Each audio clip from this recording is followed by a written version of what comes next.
अस्सलाम वालेकुम, welcome to मान राय कंप्यूटर।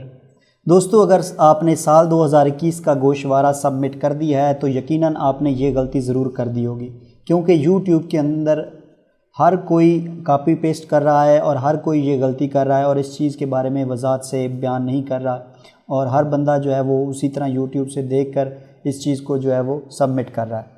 और अगर आपने अभी तक गोशवारा सबमिट नहीं किया तो ये वीडियो आपके लिए बहुत अहम है। आप ये वीडियो देखें और इस तरीके से जो है अपना गोशवारा सेंड करें।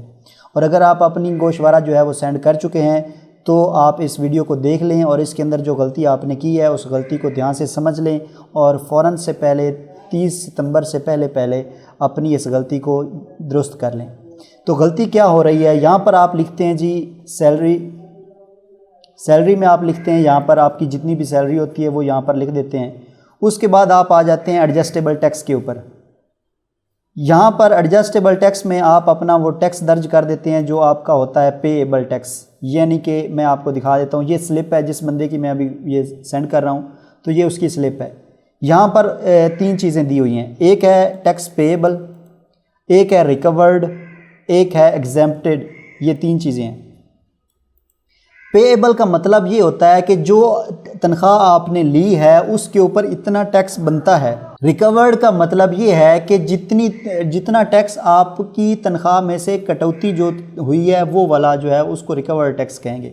और एग्जेम्प्टेड टैक्स वो होगा जो आपको छूट मिली है, जो आपको जो है वो कटौती नहीं होनी, उसकी रियायत आपको मिली है, ये वो वाला टैक्स है। यहाँ पर एग्जेम्प्टेड में शो हो रहा है।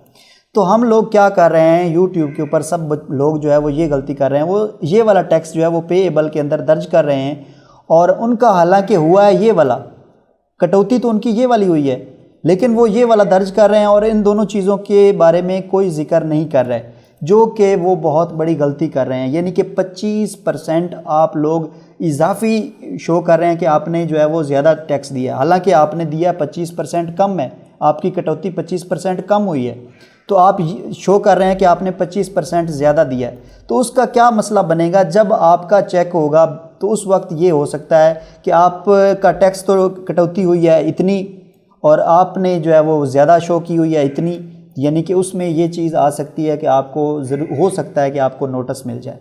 तो उस नोटिस से बचने के लिए आप ये चीज़ लाजमी मेंशन करें कि जो आपने कटौती करवाई है वो चीज़ आप वहाँ पर शो करें और जो आपका एग्जेम्प्ट हुआ है वो भी वहाँ पर ज़ाहिर करें कि आपका इतना टैक्स बनता था, आपने इतना कटवाया है, आपका ये वाला जो है वो एग्जेम्प्टेड अमाउंट है। तो ये चीज़ अगर आप वहाँ पर मेंशन नहीं करेंगे तो आपका जो है वो टैक्स रिटर्न गलत सबमिट हो जाएगी। तो अब ये चीज़ है कि आप ये कहाँ से लेते हैं और इसको करना कैसे, वो थोड़ी सी तफसील मैं आपको बता देता हूँ। 2 सोर्सेज हैं आपके पास। एक सोर्स तो ये है कि आपके पास पिफरा की स्लिप होनी चाहिए जून 2021 की, क्योंकि जो 2021 जून की स्लिप होती है उसके ऊपर पिछले 12 महीने का जितना भी टैक्स बनता था, जो रिकवर हुआ और जो एग्जेम्प्ट हुआ, इसकी पूरी तफसील जो है वो आपकी जून 2021 की स्लिप के ऊपर आपके पास मौजूद होती है। ये तो है पिफरा का, अगर आपके पास मौजूद है। अगर आपके पास पिफरा की स्लिप मौजूद नहीं है तो आप अकाउंट ऑफिस में रब्ता करेंगे और उनसे पिछले 12 महीने का जो है वो आप लेंगे। अकाउंट ऑफिस से आपको 2 चीज़ें मिलती हैं, एक तो आपको मिलता है ये ग्रास सैलरी जो आपने 12 महीने में ली, यानी कि वो टोटल कितनी बनती है, और उसके बाद आपको दूसरी चीज़ मिलती है कि आपने कितना टैक्स डिडक्ट करवाया, जो कटौती आपकी कितनी हुई है। वहाँ पर ये पेएबल जो है ये शो नहीं होता, वहाँ पर जस्ट जो रिकवर्ड होता है, यानी जो आप डिडक्ट करवाते हैं पूरे साल में, वो वाली अमाउंट वहाँ पर शो होती है। तो अब आपने उस अमाउंट से वो बाकी 25% कैसे निकालनी है, तो ये चीज़ मैं अभी आपको यहाँ पर बताने लगा हूँ। और आपके पास अगर जून 2021 की एक ही स्लिप मौजूद है तो उस एक स्लिप की मदद से आप अपनी पूरे साल की ग्रास पे भी निकाल सकते हैं और आप उस एक स्लिप की मदद से अपने पूरे साल का जो है वो रिकवर्ड और जो एग्जेम्प्टेड है वो सारी तफसील आप उसी एक ही स्लिप से निकाल सकते हैं। आपको ज़्यादा स्लिप्स लेने की भी ज़रूरत नहीं पड़ेगी। तो अभी मैं आपको दिखाता हूँ, यहाँ पर हम कैलकुलेटर को ओपन कर लेते हैं और उसके बाद आपको दिखाता हूँ कि ये सारी चीज़ आपने कैसे कैलकुलेट करनी है। पहले मैं आपको ये दिखाता हूँ कि आपके पास अगर आपने अकाउंट ऑफिस से स्लिप ले ली है तो उसके ऊपर जो आपकी कटौती हुई है, यानी कि जो रिकवर्ड टैक्स है वो आपको यहाँ पर मिल चुका है, उसको आपने किस तरह जो है वो कैलकुलेट करना है। तो आपने क्या करना है, जितनी भी वो अमाउंट होगी वो अमाउंट उसके बाद आपने करना है जी तकसीम तकसीम आपने वो करना है 75, क्योंकि ये 75% वो टैक्स आपका कटौती हुई है।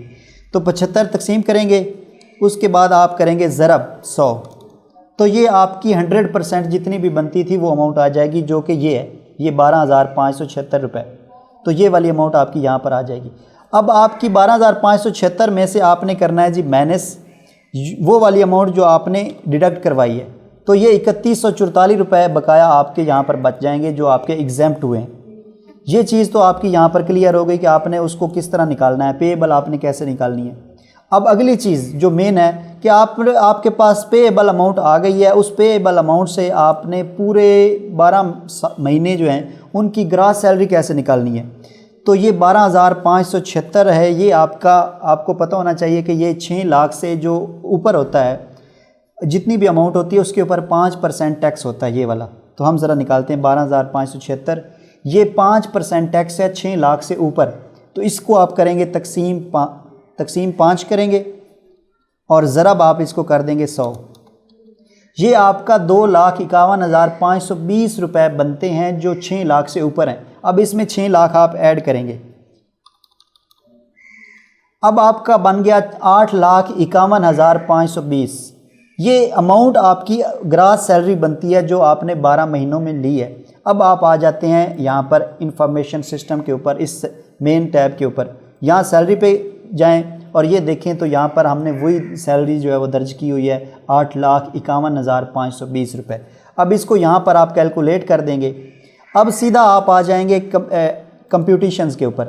जब आप कंप्यूटेशन के ऊपर आएंगे तो आपको वही चीज़ शो होगी कि आपका इसके ऊपर इतना टैक्स बनता है। यहाँ स्लिप में देख लें तो यहाँ स्लिप में भी आपको ये चीज़ नज़र आ रही है कि आपका इतना टैक्स बनता है। ये चीज़ हमने बाकायदा एक महीने की निकाल करके भी रखी हुई है। ये आप देख सकते हैं कि इसके ऊपर कितना टैक्स बनता है, 9,432 रुपये जो हमारी कटौती हुई है। तो ये कटौती कहाँ हुई है, ये रिकवर्ड में भी उतना ही नज़र आ रहा है, जितना यहाँ पर दिखाया यहाँ पर भी उतना ही नज़र आ रहा है। तो ये चीज़ भी आपको क्लियर हो जानी चाहिए।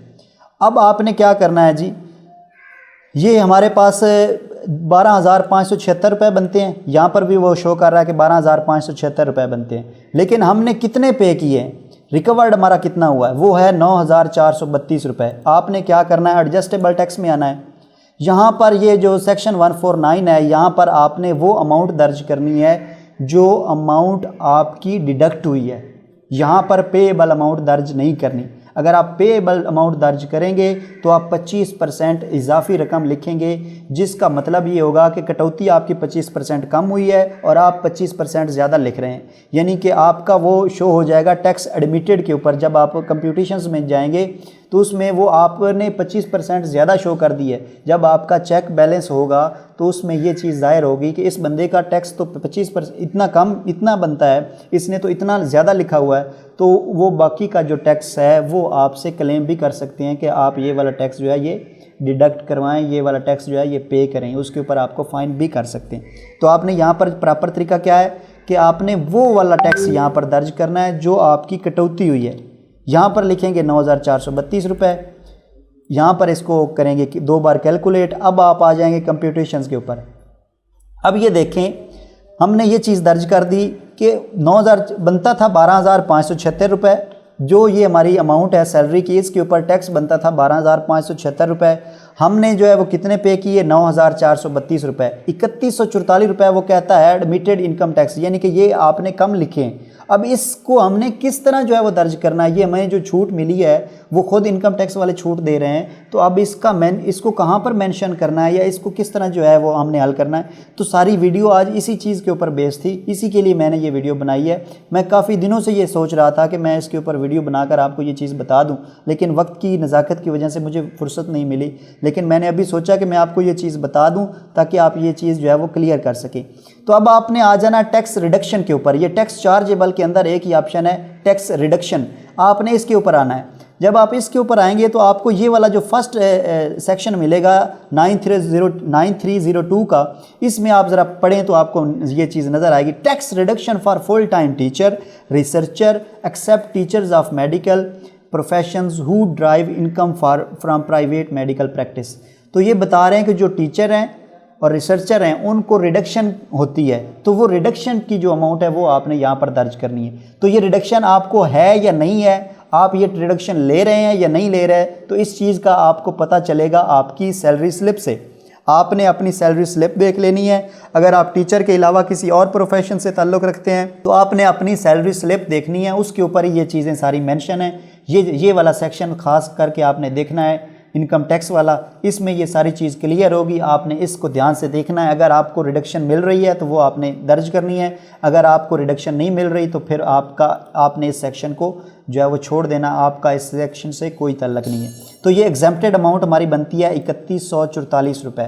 तो हमने इस 3144 रुपये को यहाँ पर लिख देना, 3144, इसको अब हमने लिखा यहाँ पर। अब हमने किया कैलकुलेट करने के बाद आप आ जाएंगे कंप्यूटेशंस के ऊपर। कंप्यूटेशन के ऊपर आएंगे तो ये देखें 12,576 बनती थी, 9,432 हमने दे दी। और ये 3144 आप यहाँ पर देखें तो ये एक सेक्शन है टैक्स रिडक्शन का, इसमें हमारी ये वाली अमाउंट शो हो रही है। अब आप ये देखें तो हमारा एडमिटेड टैक्स और रिफंडेबल टैक्स में कोई भी वैल्यू नहीं आ रही, यानी कि वो हमारा बैलेंस हो चुका है। जो हमारा जितना बनता था वो बैलेंस हो चुका है, यहाँ पर कोई भी अमाउंट नहीं आ रही। अगर आपका यहाँ पर एडमिटेड टैक्स आ रहा हो तो आप इस जो जब तक ये आप पूरा टैक्स नहीं करते तो आप इस फाइल को सबमिट ही नहीं कर सकते। रिफंडेबल आ रहा हो तो आप टैक्स को इस अपनी रिटर्न फाइल को सबमिट कर सकते हैं। लेकिन अगर एडमिटेड टैक्स में आपका जो है वो आ रहा हो, आपकी कोई अमाउंट आ रही हो इस खाने में, तो फिर आप ये सबमिट ही नहीं कर सकते। तो आपने ये चीज़ क्लियर करनी है। उसके बाद आपने आगे जो है वो अपना बाकी जो वेल्थ स्टेटमेंट है उसको करना है। तो इस स्टेटमेंट को आप ध्यान से कीजिए ताकि बाद में आपको पछताना ना पड़े। तो मुझे उम्मीद है कि आपको ये वीडियो पसंद आई होगी। और अगर आपने अभी तक अपनी फ़ाइल रिटर्न सबमिट नहीं की तो ये लिंक मैं आपको दे रहा हूँ आई बटन के अंदर भी, आपको डिस्क्रिप्शन में भी लिंक मिल जाएगा कि किस तरह आपने पूरी स्टेटमेंट जो है वो दर्ज करनी है और आपने वेल्थ स्टेटमेंट को किस तरह दर्ज करना है। तो उसके लिए पूरी वीडियो वहाँ पर मौजूद है, वो आप देख सकते हैं। Thank you very much. अल्लाह हाफिज़। और अगर आपका कोई बात आपने पूछनी हो तो वो आप कमेंट्स में पूछ सकते हैं।